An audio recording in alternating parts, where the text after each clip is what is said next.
ہماری شادی نہیں ہوگی جب تک گواہ نہیں ہوں گے. ہوتے ہیں کہ نہیں؟ ابھی یہاں فارم فل اپ کرنے کے لیے ایک گواہ لڑکے کی طرف سے ایک گواہ لڑکی کی طرف سے رکھا جاتا ہے کہ نہیں؟ وہ فارم فل اپ کرنے والے گواہ ہیں. لیکن کسی نے ایسی شادی کر لی، شادی کا مسئلہ کتنا ہے معلوم ہے؟ یہ پڑھانا اڑانا، یہ سب جتنا کلمے پڑھاتے ہیں، درود پڑھاتے ہیں، یہ سب چیزیں فرض واجب نہیں ہیں، یہ تو مستحبات میں سے. پڑھا لیا تو ثواب ہے، نہیں پڑھایا تو نکاح پر کچھ فرق نہیں آئے گا.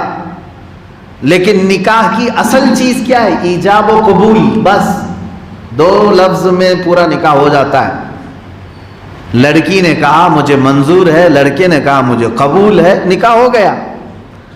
پورا کلمہ پڑھنا، فاتحہ پڑھنا یہ مستحبات میں سے. میں یہ بھی نہیں کہہ رہا کہ آج سے یہ مت کرو، ہم تو سنی ہیں میرے عزیزو.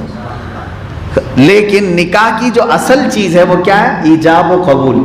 اب میری اتنی بات سن کر کے کوئی بھی نوجوان یہ سوچ لیا حضرت نے بتایا خالی ایجاب و قبول کا مسئلہ ہے، چلو کسی لڑکی کو لے جاتے ہیں تنہائی میں، کہتے ہیں تو بول تو منظور ہے، میں بھی بولتا ہوں مجھے قبول ہے، ہو گیا نکاح. ہم ایک شادی کے بندھن میں آ گئے.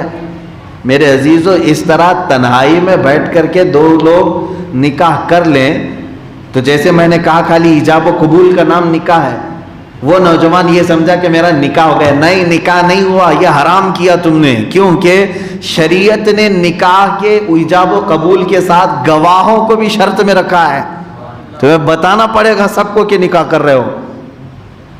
کلمہ نہیں پڑھے الگ بات ہے، فاتحہ نہیں پڑھے الگ بات ہے، لیکن لوگوں کو تو معلوم کرانا ہوگا ورنہ زنا ہو جائے گا. آپ اندازہ کریں کہ گواہ کی کتنی اہمیت ہے. گواہ کی کتنی، ہماری زندگیاں شروع ہوتی ہیں گواہیوں سے، ہماری شادی ہوتی ہے گواہی سے. اب کیسا گواہ رکھنا چاہیے؟ اب یہاں میں بولوں گا تو بہت ساری چیزیں اس میں سے یعنی ماحول کے اعتبار سے میچ نہیں ہو پاتی ہیں. گواہ کو باشرہ ہونا چاہیے، وہ ایسا ہو کہ اللہ کا خوف رکھتا ہو.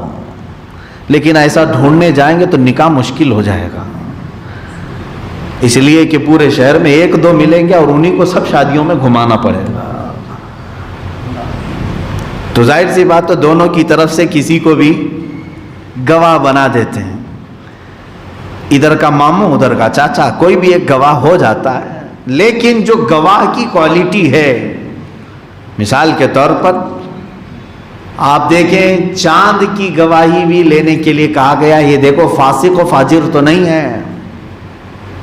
فاسق و فاجر کا مطلب ہوتا ہے علل اعلان حرام کام کرنے والا، ایسے کی گواہی قبول نہیں. جماعت سے نماز کو ترک کرتا ہے جان بوجھ کر کے تو کہا گیا اس کی گواہی قبول مت کرو، مردود الشہادہ ہے.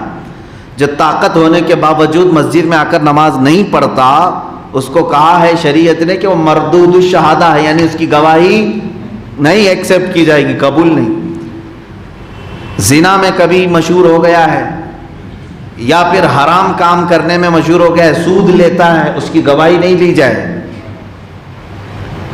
چوری میں کبھی پکڑا گیا اس کی گواہی قبول نہ کی جائے، علل اعلان اس کے گناہ ظاہر ہوں تو ایسے کی گواہی قبول نہیں کی جائے گی. میاں یہ دنیا کا معاملہ نہیں، ہمارے آخرت کا معاملہ ہے. اب چاند کے معاملات تو ایسے ہو گئے کہ اب گواہ ہوا سب ختم ہو گئے، سارے گواہ تو فون بن گئے. اب ارے فون میں آیا ہے حضرت، واٹس اپ آج کے زمانے کا بڑا گواہ بنا ہوا. کہاں سے دیکھا آپ نے؟ واٹس اپ میں دیکھا نا. 4 سال پہلے والا چاند بھی واٹس اپ میں ویسی تازہ بن کے آتا ہے. عزیزان اکرامی، اسلام کے جو اصول ہیں وہ بہت مضبوط ہیں، آج بھی ہونا چاہیے وہی گواہی کے اصول. میں علماء سے بھی یہی کہوں گا، شریعت کے یہ اصول کو توڑ کر کے لوگوں کو آسانی دکھانے کے لیے یہ معاملات میں آج آپ پڑ جائیں گے تو کل علماء کو یہ قوم ہٹا دے گی اور پھر ان کے پاس خود ہی موبائل ہیں، آلے ہیں، یہ خود ہی فیصلہ کریں گے کہ کب کہاں چاند نکلنا چاہیے کب نہیں نکلنا چاہیے. اس لیے گواہیوں کے جو اصول رکھے گئے ہیں اس کو پڑھا کریں علماء بھی.